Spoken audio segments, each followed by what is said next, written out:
kananay, magandang araw. At ayan, naririto na naman nga ang inyong kananay nagbabalik. At dahil tayo magluluto ngayong araw na ito. At ang iluluto nga po natin ngayong araw na ito ay ang adobong sitaw na walang kamatayan. Ayan mga kananay. Kaya ayan,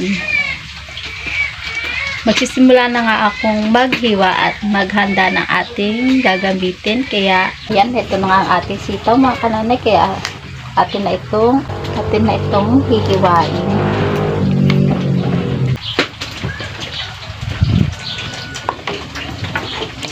Sophie sama dan lalayo.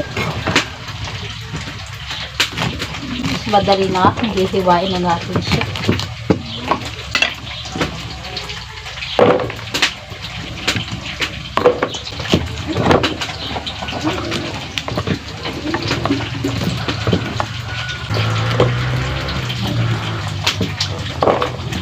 Nahihiwa na nga natin ang sitaw, kaya ikahanda naman natin ngayon ang ating tokwa.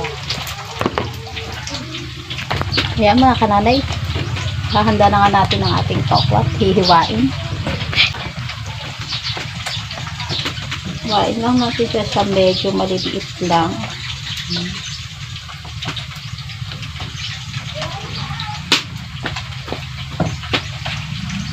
Mga kananay, nahiwa ko na nga ang ating tokwa, kaya nakahanda na rin ako ng ating panggisa.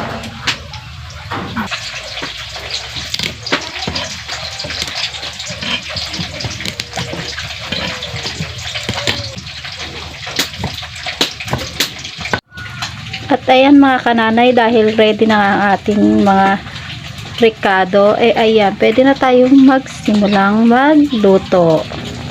Lagay na po natin ang bawang. Yan, mapula na ang bawang. Pwede na ilagay ang tokwa.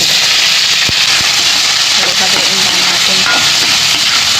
natin ang ating tokwa. Ilagay na natin ang ating sitaw. Medyo madami pala. Yan, haluin natin ng konti. At atin na nga po ilagay ang ating toyo. Yan. At tatakpan ko nga lang po ulit. Yan. Yan, lagyan na rin natin ng seasoning.